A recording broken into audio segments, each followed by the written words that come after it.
It's All Around the D with your man, Billy T.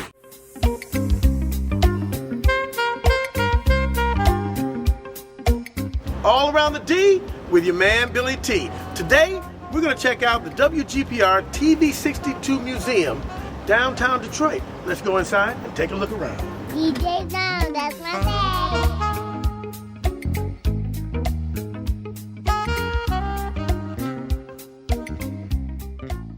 All right, Billy T live at the WGPR TV62 Museum. I'm standing with Mr. Joe Spencer, the president of the Historical Society here. Joe, how you doing, man? I'm well, how about you? Good, good.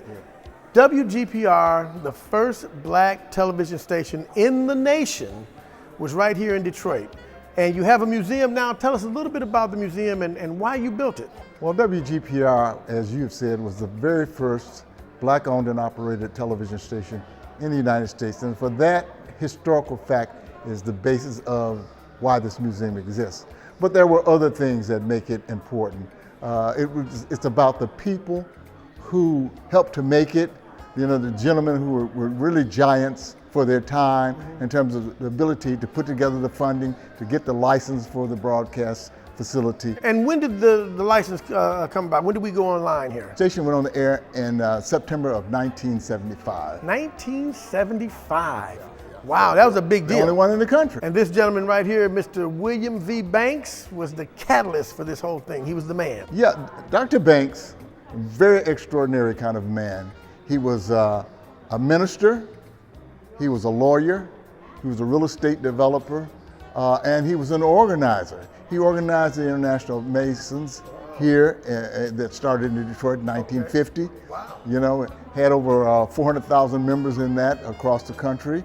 Had significant real estate properties in Detroit.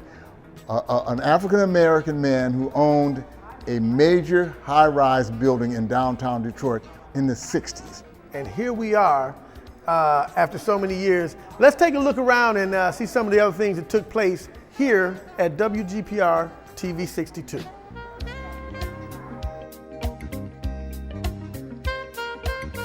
Where'd you get your programming from? Well, as an independent station, we didn't have a network like an ABC, NBC, CBS to feed us programming. So we had to produce our own programming.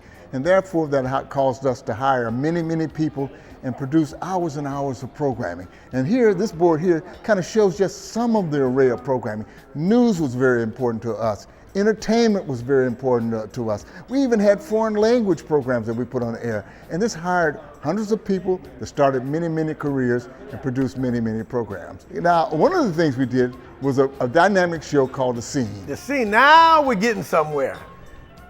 So The Scene was a big, huge dancer. Everybody remembers The Scene, Nat Morris, The Scene dancers. How did that come about? Well, I mean, it was a natural, you know what I mean? First of all, WGPR was a radio station before a television station. Right. So the music roots were already there, okay? And so having a TV station, you know, that was a natural thing to do a dance show, do an entertainment show, do a show where you can show style. The Scene was one of the shows we did. We also did another show called Contempo, which you actually host. You actually host that show. I got a chance to host it along with the other jocks on the radio, which was a lot of fun. And then that was the New Dance Show. R.J. Watkins and the New Dance Show. Yeah, those were some good old days. It all started with the radio station, which, if I'm not mistaken, came on board online in 1966? 1964. 64. Okay. All right. Dr. Banks, again, being a forerunner of things, he bought the first African-American owned FM station in Michigan, okay?